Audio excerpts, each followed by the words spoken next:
Bonjour à tous, merci de nous rejoindre sur Monaco Info pour la conférence de presse mensuelle du gouvernement princier. Conférence du mois de mai en présence du ministre d'État Michel Roger et de tous les conseillers de gouvernement. Plusieurs thèmes seront abordés comme notamment la présentation de la troisième phase de la campagne de communication institutionnelle consacrée à la principauté. De plus, les nouveaux résultats statistiques délivrés par l'INSEE seront également commentés. La conférence de presse du gouvernement princier va débuter dans quelques instants. Eh bien, bonjour, merci d'avoir répondu à notre invitation pour cette conférence mensuelle. Je vous propose aujourd'hui d'aborder trois sujets. D'abord, de vous présenter, en présence de nos experts, la campagne de communication 2012. Puis, Madame Gramalia vous présentera les résultats de l'appel au concours pour le nouvel hôpital et dira quelques mots sur les 7 groupements qui ont répondu à cet appel pour construire notre futur hôpital. Ensuite, M. Piccinini parlera des résultats budgétaires et puis ensuite nous répondrons évidemment aux questions que vous souhaiteriez nous poser.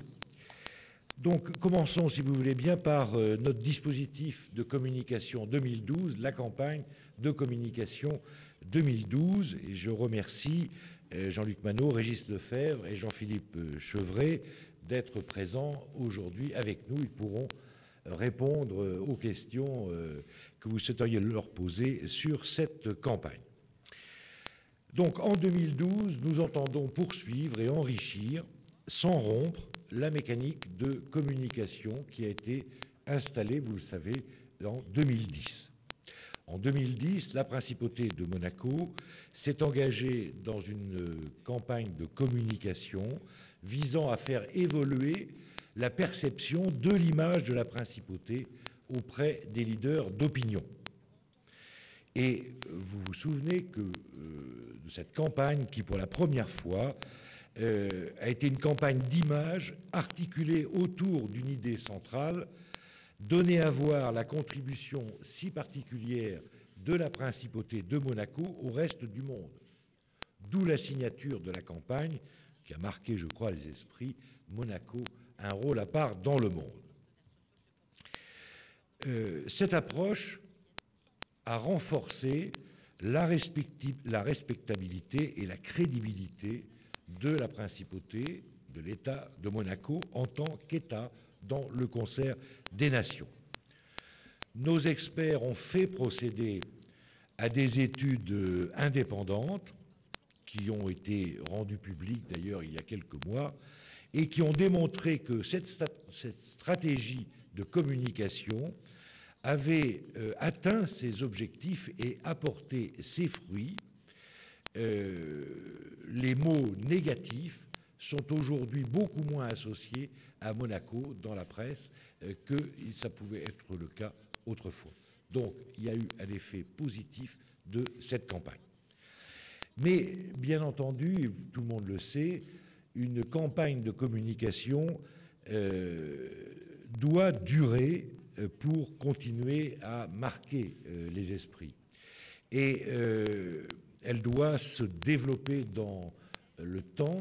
Et d'ailleurs, vous le savez bien, les grands États, mais aussi les grandes marques, les grandes institutions font en permanence des campagnes d'image pour rappeler leur présence. Donc, Monaco est aussi dans cette obligation de poursuivre son effort de communication. Et l'enjeu de l'année 2012 est de poursuivre cette communication en enrichissant le contenu de la communication. Nous allons enrichir d'abord cette promesse d'un rôle à part dans le monde en l'orientant sur une dimension de lieu d'excellence, lieu unique de rencontre, de talent, de savoir-faire. Et puis, cette campagne 2012 a évidemment aussi pour objectif de favoriser l'attractivité en dévoilant ou en mettant en avant une principauté qui travaille, qui crée de la valeur, qui crée de la richesse.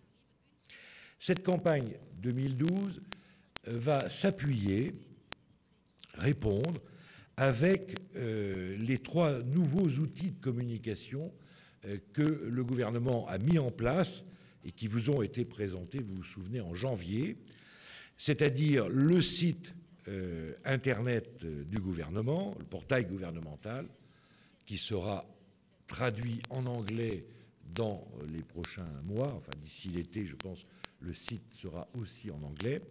Monaco Channel, qui remporte un beau succès d'audience, et le compte Twitter du gouvernement princier. Nous avons dépassé les 1000 followers ce week-end. La campagne d'image de 2012 va donc s'ancrer dans cet écosystème digital que nous avons mis en place, tout en évidemment gardant ses bases fondatrices avec le média presse. Nous avons, pour réaliser cette volonté, nous allons utiliser un support nouveau, plus interactif, plus riche, le web documentaire. Qu'est-ce que le web documentaire? C'est un petit film de format court, 3 minutes maximum, qui est diffusé sur le web et qui sert de support de communication innovant, permettant à l'internaute de s'informer et aussi de découvrir une histoire particulière, dynamique. Et nous allons commencer par une première série de 4 films qui présentent des divers aspects de l'attractivité de Monaco. Alors je vous donne quelques exemples. L'humanitaire et l'économie, le film suivra l'entreprise ESCO dans une mise à disposition de plateformes d'urgence pour une ONG à Haïti. L'innovation technologique et le développement durable, le film sera centré sur l'aventure Venturi, industrie automobile, vous le savez, spécialisée dans les véhicules électriques. Le rayonnement culturel, les ballets de Monte-Carlo seront filmés aux États-Unis, je crois. Oui, enfin, on pourra préciser. Et médecine et humanitaire, il y aura un petit web documentaire avec le centre cardio-thoracique de Monaco, à partir d'une histoire où une jeune enfant d'Afrique vient se faire opérer au centre cardio-thoracique. Donc 4 histoires dont le but est de montrer en quoi la principauté inspire, apprend, partage son expertise dans l'humanitaire, l'économie, l'innovation technologique, le rayonnement culturel et la médecine et l'humanitaire. Ensuite, la campagne de 2012 va aussi se faire en partenariat, en orchestration, avec un média au rayonnement mondial qui est la chaîne CNN International. Nous allons entreprendre un partenariat statutaire avec CNN International qui, sur le monde entier, va présenter pendant 6 semaines sur l'écran, sur la chaîne de télévision CNN donc, des reportages sur Monaco, des reportages tournés à Monaco par les équipes de CNN et qui, évidemment, renverront au site web de CNN sur lequel on retrouvera nos web documentaires et un certain nombre de possibilités d'aller directement sur le site gouvernemental, le site internet gouvernemental. Ensuite, évidemment, un certain nombre, et vous le voyez ici, de relais de presse papier seront effectués essentiellement là en France. Donc CNN, c'est le monde entier et le papier, c'est la France. Et les web documentaires, le site internet de la campagne, le site gouvernemental Monaco Channel et le Twitter viennent en appui. Nous estimons que potentiellement 40 millions de contacts privilégiés devraient être générés par cette campagne effectuée en 2012, dont 60% à l'international, ce qui, je le rappelle, rejoint le souhait du Conseil stratégique pour l'attractivité de tourner davantage vers l'international notre prochaine campagne de communication. Je vais peut-être m'arrêter là, donner la parole à M. Chevret qui pourrait compléter sur la répartition un peu des supports, et puis après nous pourrions échanger sur ce point si vous le souhaitez.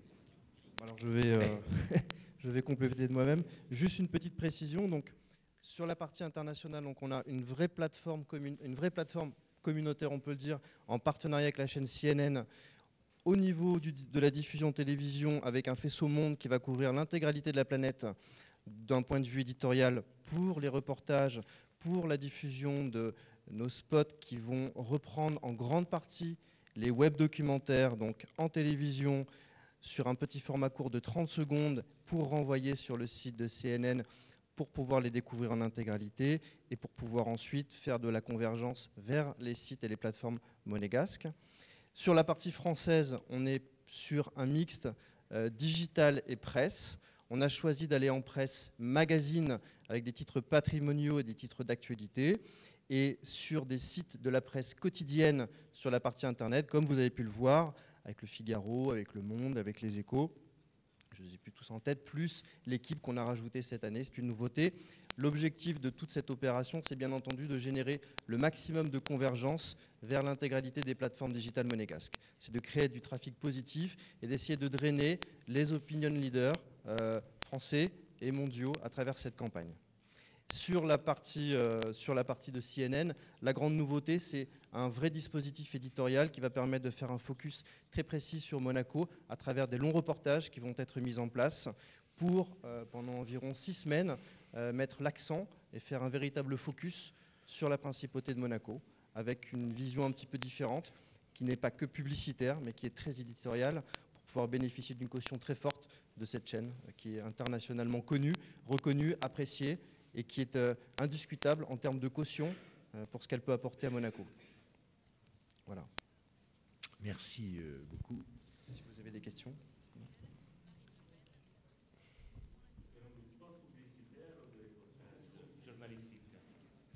Des vrais spots publicitaires ou des reportages journalistiques? Alors, ce sont les reportages. L'essentiel du dispositif, ce sont de véritables reportages. Les seuls spots publicitaires sont des petits extraits des web documentaires qui seront diffusés en télévision, juste des extraits comme une bande-annonce, pour inciter les gens à venir les découvrir en intégralité sur le site de CNN. Site de CNN qui est lié avec les sites monégasques. Et le reste, c'est que du reportage, donc c'est que de l'intégration éditoriale.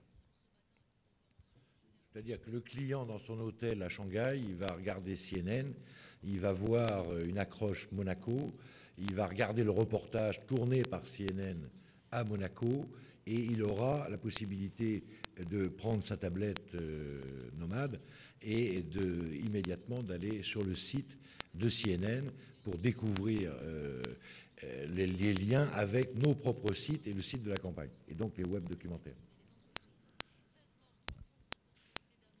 Oui, est-ce que vous pouvez nous en dire un petit peu plus sur la manière dont s'est fait ce partenariat avec CNN? Qui a contacté qui voilà, qui a fait le premier pas? Vous avez l'homme là du contact, M. Chevret, donc je le laisse répondre. Donc en fait, on a essayé de chercher quels étaient les meilleurs networks internationaux pour pouvoir créer ce partenariat, un partenariat intelligent. Donc je ne vous cache pas qu'il y avait un certain nombre d'autres candidats, tels que CNBC, tels que BBC World. Il y en avait beaucoup. Et on a créé une matrice, une grille, pour essayer d'analyser quels étaient le plus pertinents. Et au final aussi, quel était celui qui manifestait le plus envie de faire ce partenariat. Parce que c'est important, parce qu'à partir du moment où on crée un partenariat éditorial, avec une intégration éditoriale, il faut qu'il y ait une volonté de l'éditeur de le faire de façon intelligente et positive. Et c'est CNN qui a manifesté le plus d'envie. Et c'est également CNN qui avait le plus de critères de performance qui correspondaient aux cibles qu'on cherche à toucher. C'est également CNN qui a la meilleure couverture mondiale, avec une très forte couverture sur les pays asiatiques et sur la Chine notamment. Donc ça nous a semblé très intéressant. Également sur le continent sud-américain et sur la Russie et l'Europe en général. Donc naturellement, il est apparu comme le meilleur partenaire pour la principauté de Monaco.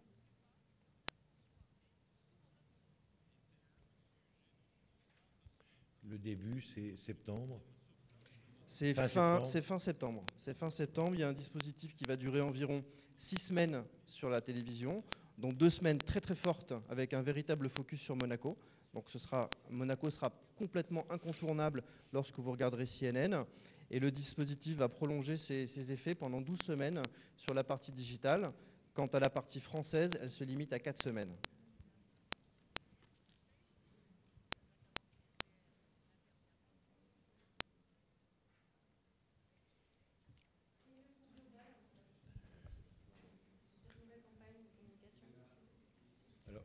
Oui, le prix, le coût global de la campagne de communication pour 2012.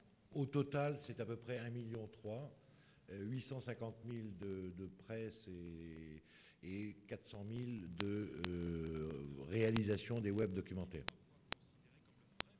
Oui, une participation financière en fait des reportages justement pour CNN ou... Non. Aucun reportage n'est financé pour CNN. Ce qui est financé, c'est la mise en place à l'échelle mondiale de la visibilité et surtout de la plateforme digitale de CNN qui nous met à disposition pendant ces 12 semaines et qui créera de la convergence vers les plateformes monégasques. Donc, ce qui coûte très très cher, évidemment, c'est d'avoir un site internet, un espace dédié sur une chaîne comme CNN, avec le dispositif qui permet d'avoir de la bande passante pour pouvoir diffuser ces web documentaires qui auront un format d'environ 3 minutes. Donc, c'est ce dispositif qui a un coût.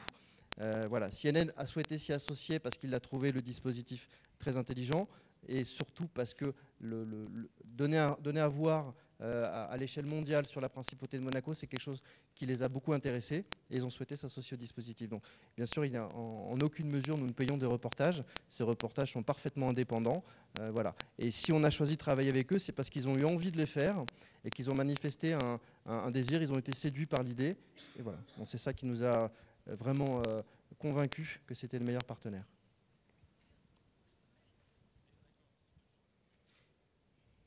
Quant au web documentaire, donc c'est 400 000 à peu près pour les 4 films.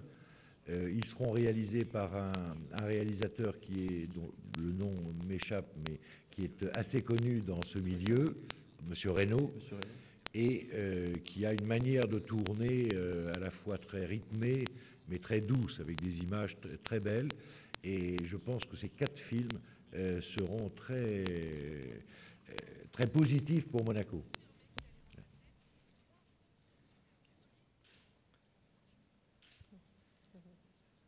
Si vous n'avez plus de questions sur la campagne de communication, il vous reste maintenant, comme à nous, à attendre fin septembre. Et je vais remercier nos experts et leur permettre peut-être de nous quitter. Merci. Donc je vais laisser la parole à Madame Gramalia qui va nous parler du nouveau CHPG.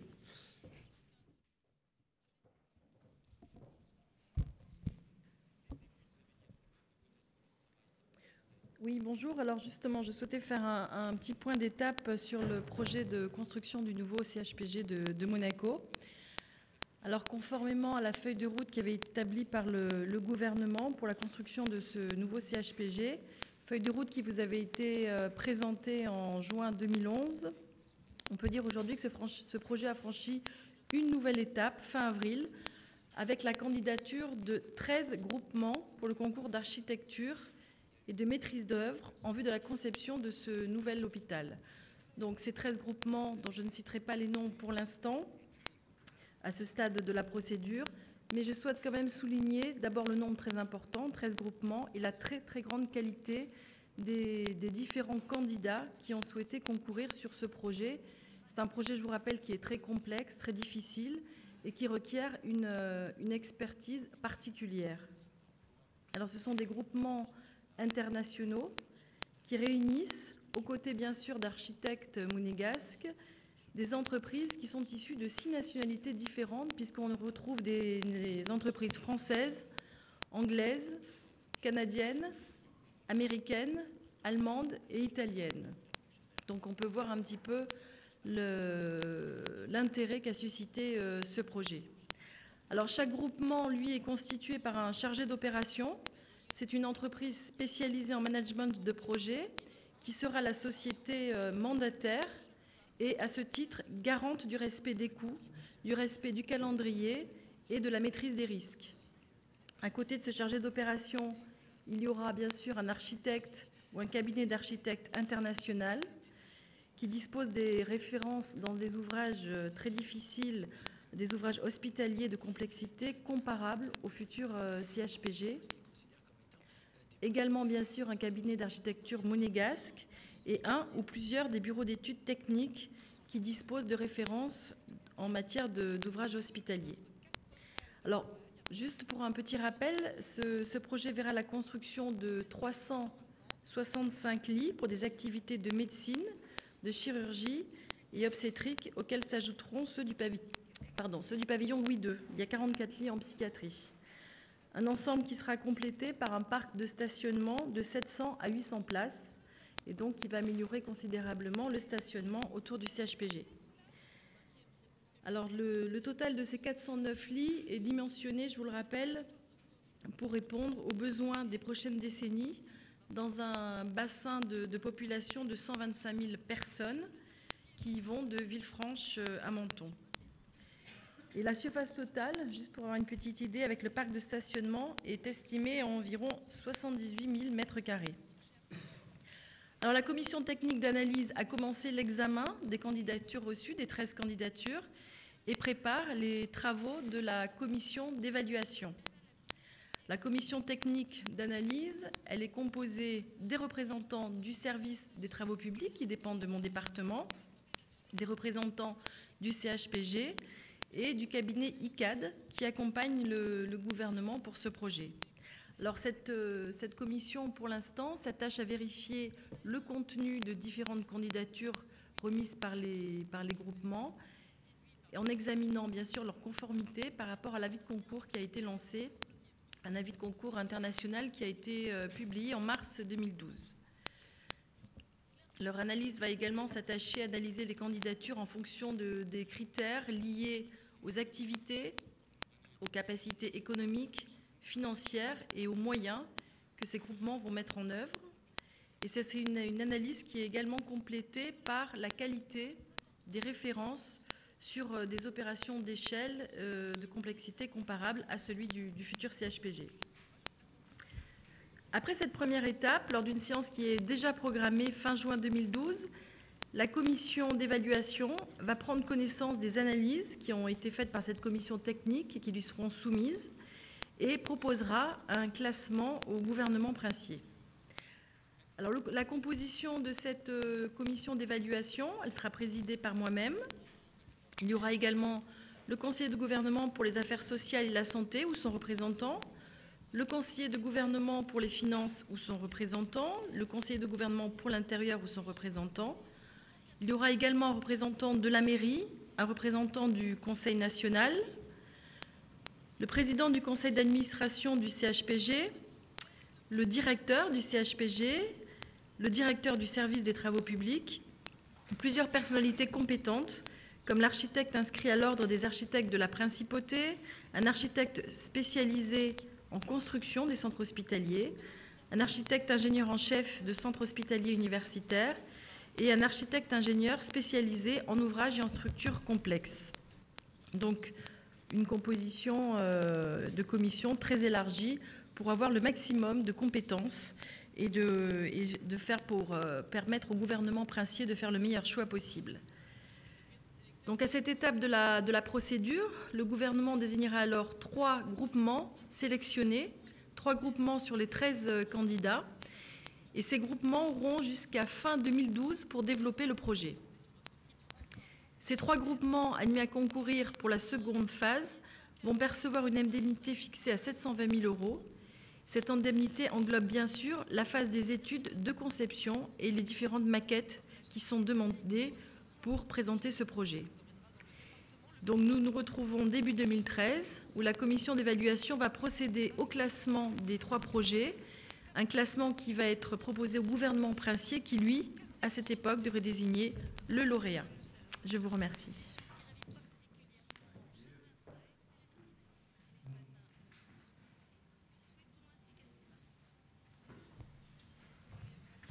Mesdames et Messieurs, bonjour.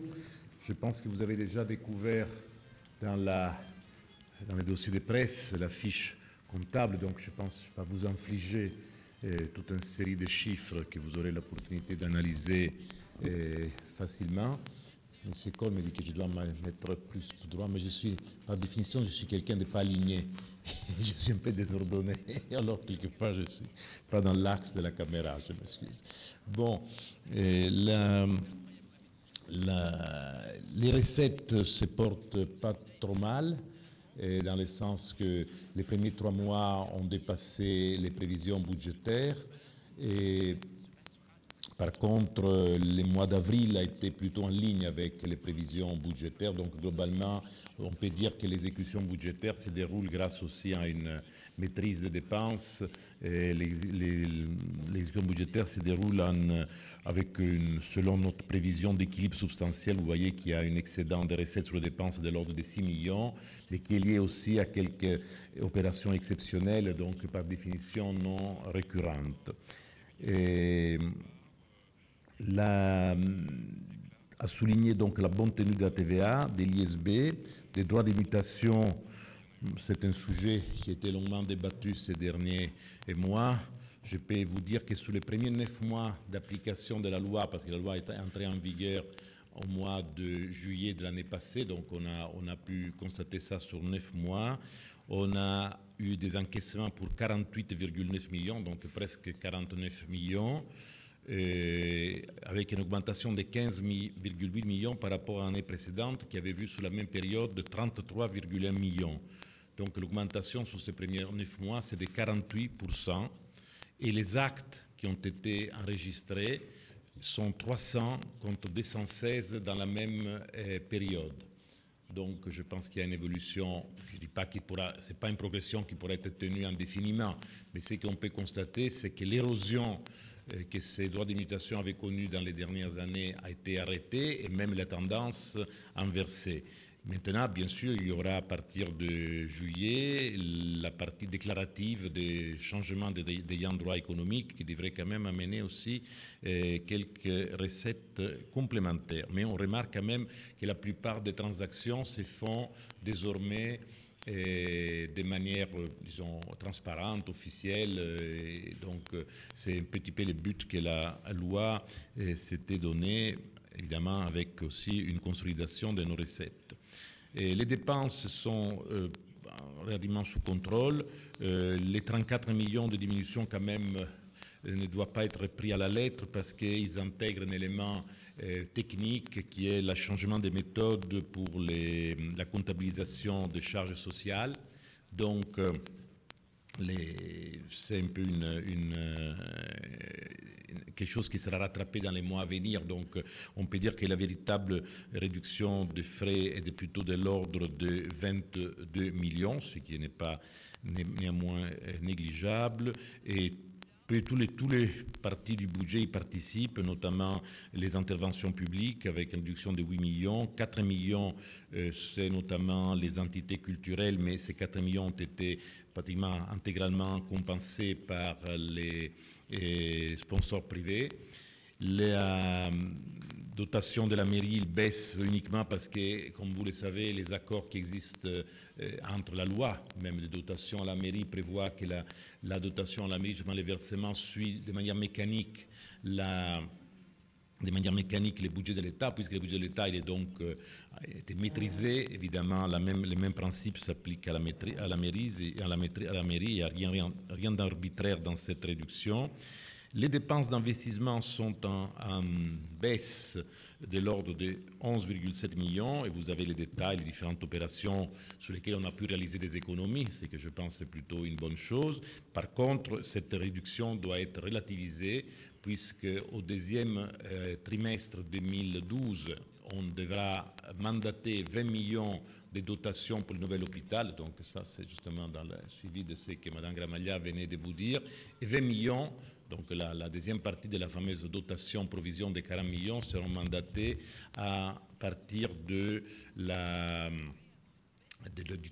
quatrième trimestre de l'année. Donc dans l'année, on aura 40 millions qui seront effectivement affectés, mis de côté pour l'hôpital. Une partie sera déjà dépensée pour mener à bien les études dont Mme Gramaglia vient de vous parler, mais le gros, évidemment, restera une disponibilité liquide qui, année après année, ira alimenter cette tirelire hôpital, on peut l'appeler de manière un peu ampliste, mais qui évitera qu'en 2021-2022, quand les travaux arriveront à conclusion, et nos successeurs se retrouvent, et la principauté au sens général se trouve avec un bon retardement à payer pour un montant très important pour cet équipement exceptionnel qui évidemment a une dimension sur un siècle, on peut dire au moins, mais il faut que évidemment on ait mis l'argent de côté chaque année. Ça oblige évidemment à faire des arbitrages par rapport à d'autres investissements, mais c'était justement l'esprit et l'objectif de la création de cette dotation. Voilà, je pense que ça c'est pour l'essentiel. Quelqu'un pourrait demander comment s'est passé le mois de mai. Bon, on a quelques indications pour le mois de mai, mais ce serait un petit peu prématuré, puisque, étant donné les longs ponts liés au Grand Prix et à la fête de Pentecôte, évidemment, c'est plutôt entre aujourd'hui et demain que les opérations les plus importantes sont enregistrées, donc ça ne serait pas fiable de vous confier, de partager avec vous des chiffres qui peuvent changer à chaque moment, mais lors de la prochaine conférence de presse, on pourra certainement parler de ça également. S'il n'y a pas de demande de précision sur ce sujet, Monsieur le ministre, je pense qu'on peut continuer avec le prochain sujet. Il y a des questions? Non? Parfait. Alors, merci beaucoup et bonne continuation. Merci. Voilà, ben, nous avons abordé les sujets que nous tenions à vous présenter, donc nous pouvons avoir un échange maintenant de questions-réponses si vous le souhaitez.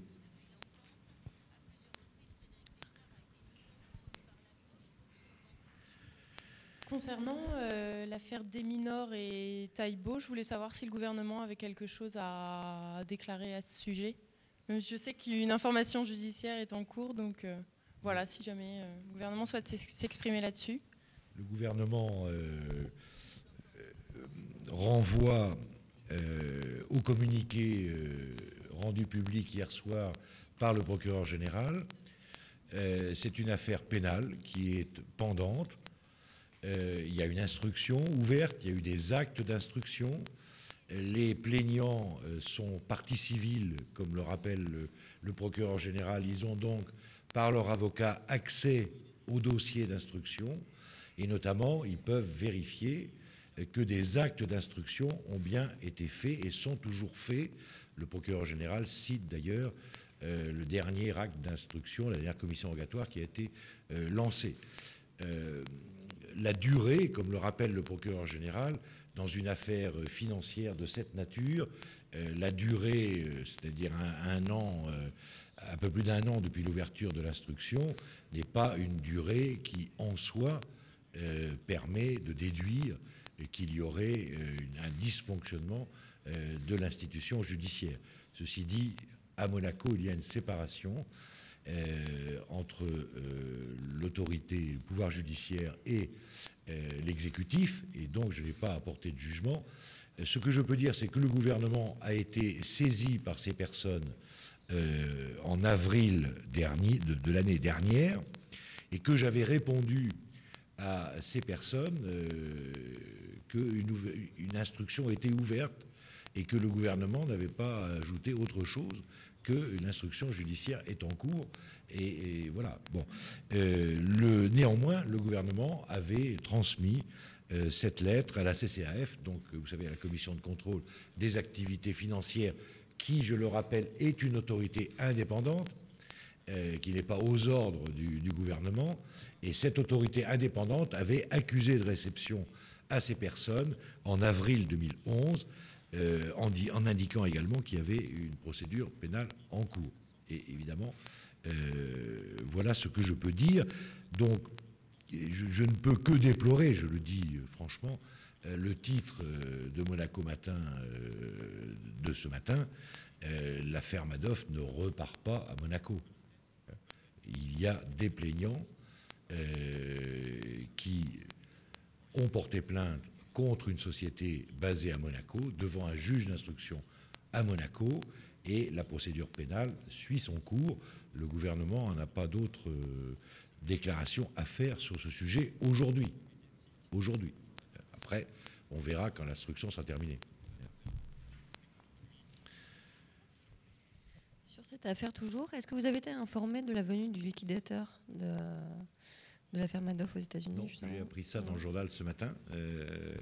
Il a écrit, ces deux personnes ont écrit au souverain le 13 avril 2012, et le souverain m'a demandé de répondre en son nom, ce qui a été fait hier, le week-end du Grand Prix, expliquant le décalage un peu de la réponse. Mais la réponse, c'est exactement la même que celle que j'avais faite l'an dernier, c'est-à-dire que, bon, on est attentif, c'est un sujet qui n'est pas secondaire, bien sûr, mais le gouvernement n'a aucune possibilité aujourd'hui de faire quoi que ce soit, si ce n'est d'attendre la fin de la procédure d'instruction.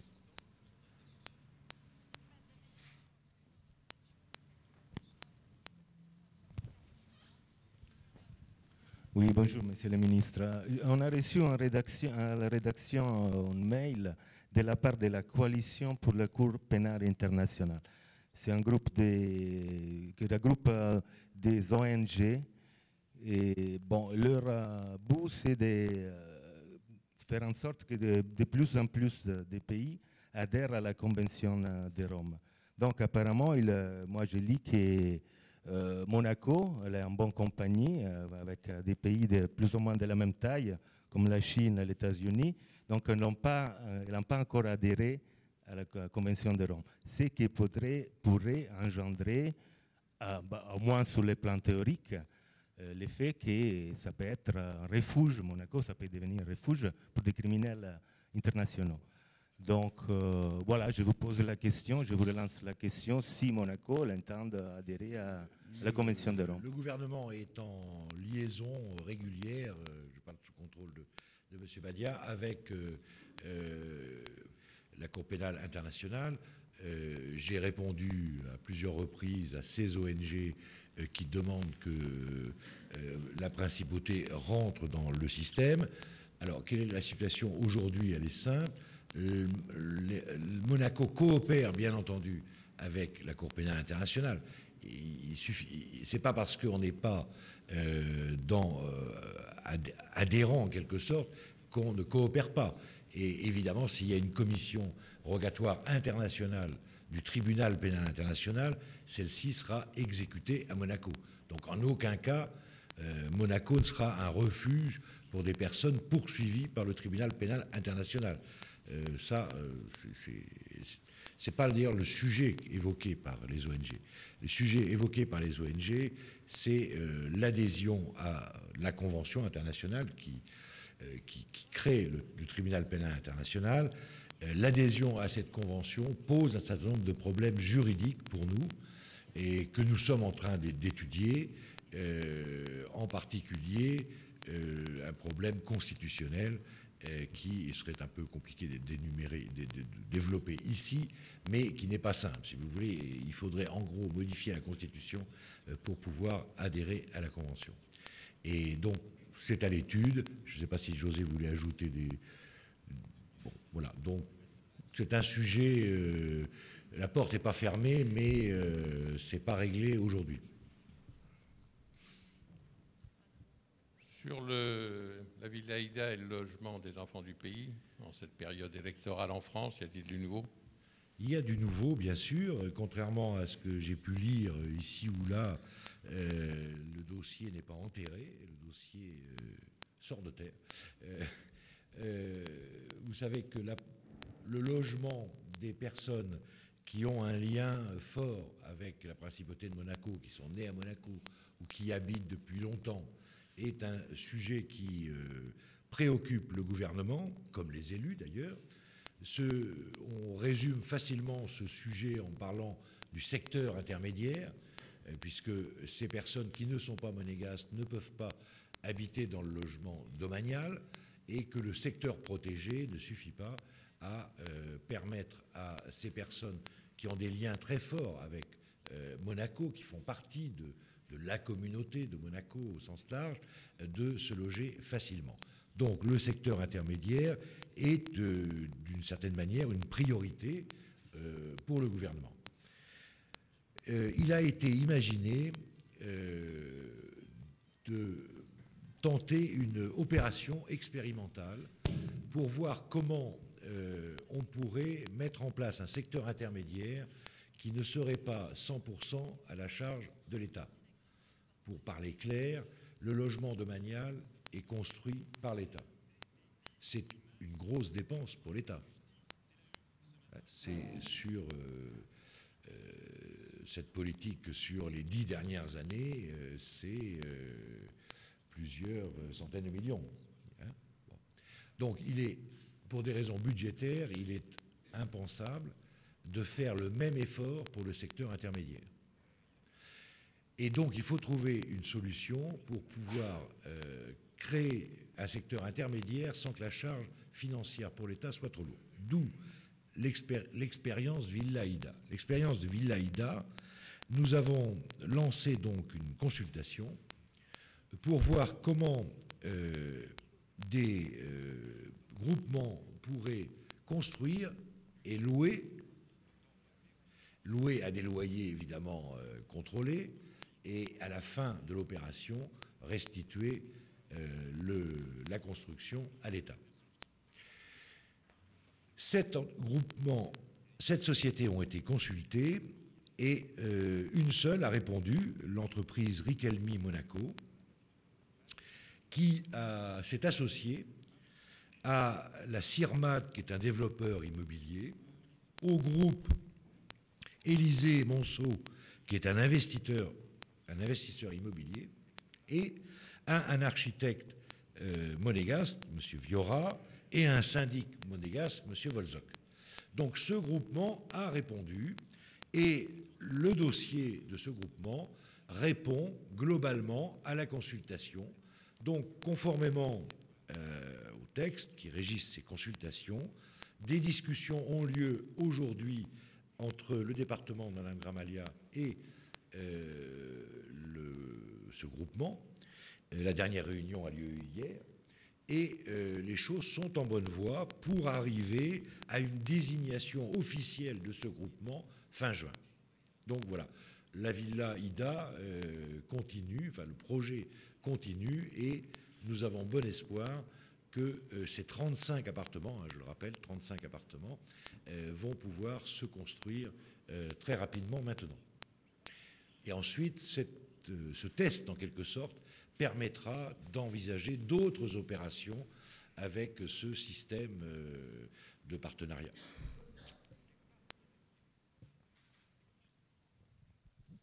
Oui, Monsieur le ministre, changeons un peu le sujet. Nous savons bien sûr que Monaco elle est très sensible côté développement durable. Les mois prochains, il y aura les Rio plus 20.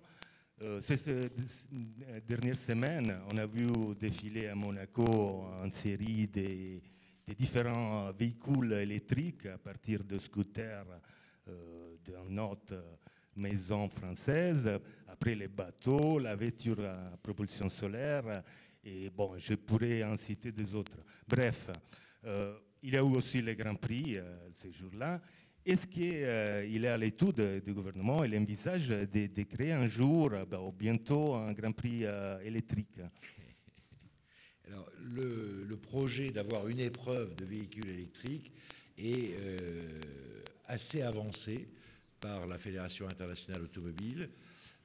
J'ai d'ailleurs rencontré au Grand Prix historique le responsable EDF de cette question et les informations que j'ai, c'est qu'à partir de 2013, j'espère, avant notre Grand Prix, mais ça, c'est pas tout à fait sûr, il y aura une épreuve, j'espère qu'il y aura une épreuve de véhicules électriques à l'intérieur de la fête que représente le Grand Prix. Donc, on utilisera les mêmes circuits, les mêmes structures du Grand Prix traditionnel. Ça sera inséré avant les Grands Prix de Formule 1.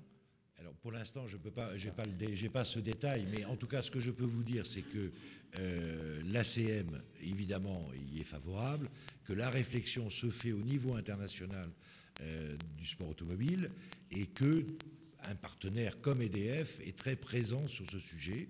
Donc on peut avoir raisonnablement l'espoir, l'année prochaine, je l'espère, mais ce n'est pas tout à fait sûr, d'avoir une épreuve de course de véhicules électriques.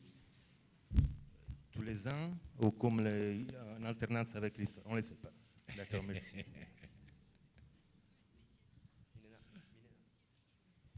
Oui, juste pour revenir sur la Villa Ida, en fait, est-ce que vous pouvez décrire un petit peu plus le cahier des charges qui avait été fixé dans le cadre de l'appel d'offres et de la consultation qui a été faite? Et moi, j'avais entendu dire que Ricalmi, justement, enfin, le groupement initié par Ricalmi, n'avait pas tout à fait répondu à l'appel d'offres, enfin, au cahier des charges qui était prévu initialement, mais avait modifié la proposition un petit peu.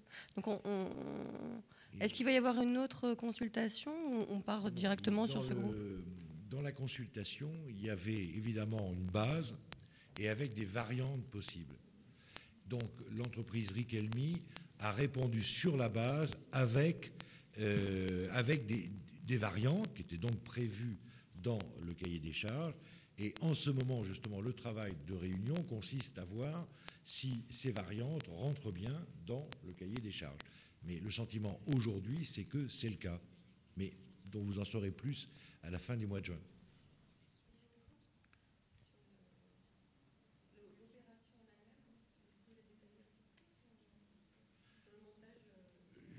Ben, la base, vous la connaissez. Hein, la variante, on vous le dira au mois de juin. Hein. Ah, le nombre d'étages. Ben, il y a 35 appartements, 3 niveaux de parking, 35 parkings. Les loyers tourneraient autour de 27 €, mais là aussi il peut y avoir des variantes. Il y a 17 mois de travaux, et puis la hauteur de l'immeuble c'est 66, c'est plus 66. Bon voilà, c'est si vous voulez, la base était celle-là, et la réponse du groupement Ricalmi est dans la variante. La base est variante, et donc je pense que nous pourrons arriver à déclarer en quelque sorte le concours fructueux et annoncer, mais ça sera fin juin.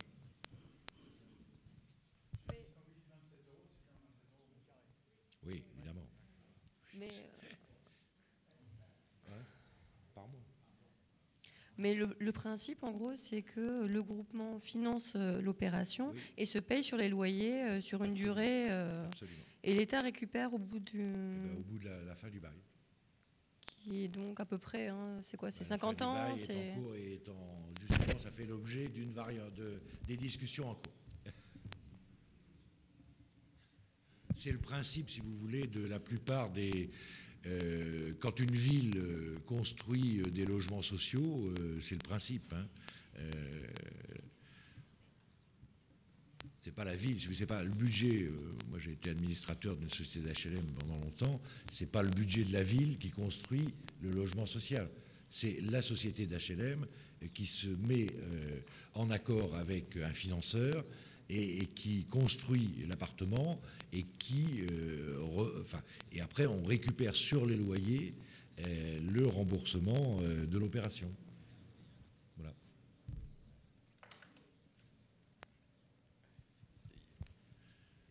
Oui.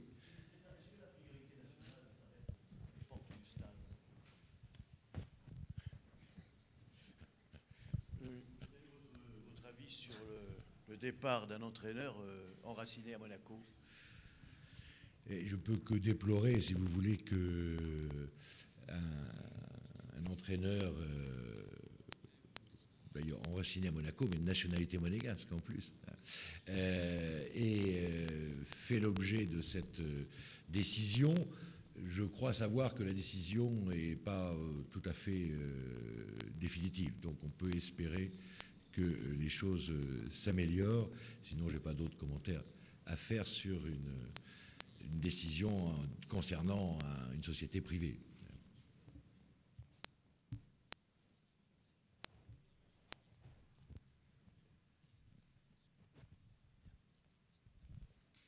Étant donné le changement de situation politique en France, qui se poursuit avec les élections législatives, est-ce que le gouvernement monégasque a pris des contacts avec Matignon, avec l'entourage socialiste de François Hollande, puisque je suppose que c'est un nouveau cas de figure, en tout cas pour Monaco. Ça faisait longtemps qu'il n'y avait pas eu un socialiste à l'Élysée. Et est-ce que les contacts sont étendus justement avec le PS en France ou avec des personnalités, des élus? Est-ce que vous-même, vous avez noué des contacts particuliers? Les relations entre la France et la principauté de Monaco dépassent les alternances politiques en France. L'amitié historique qui lie la France et la principauté de Monaco est bien plus ancienne que les évolutions des gouvernements français. Les liens entre la France et la principauté de Monaco sont des liens historiques, des liens d'amitié, mais aussi des liens économiques. Et ces liens vont continuer. Et bien entendu, nous avons changé d'interlocuteur. Eh bien, nous allons travailler avec ces interlocuteurs, avec lesquels, évidemment, je suis déjà rentré en contact. Hein, ça va de soi. Mais c'est une question, si vous voulez, qui dépasse la relation entre un gouvernement français d'une tendance qui succède à un gouvernement d'une autre tendance. Les liens historiques entre la France et Monaco, les liens économiques, sont tels, si vous voulez, qui dépassent les questions purement politiques. Donc il n'y a aucune raison que les bonnes relations se dégradent. Je rappelle d'ailleurs que du temps de la présidence du président François Mitterrand, les relations entre la France et Monaco ont été particulièrement étroites. Si vous n'avez plus de questions, bien je vous souhaite une bonne journée et merci encore. À bientôt. Sachez que vous pouvez retrouver l'intégralité de cette conférence de presse dès mercredi, après le journal de 22h et jeudi, après le journal de 8h. Et les principaux temps forts vous seront proposés dès jeudi, après le journal de 19h. À présent, la suite de vos programmes. À très bientôt sur Monaco Info.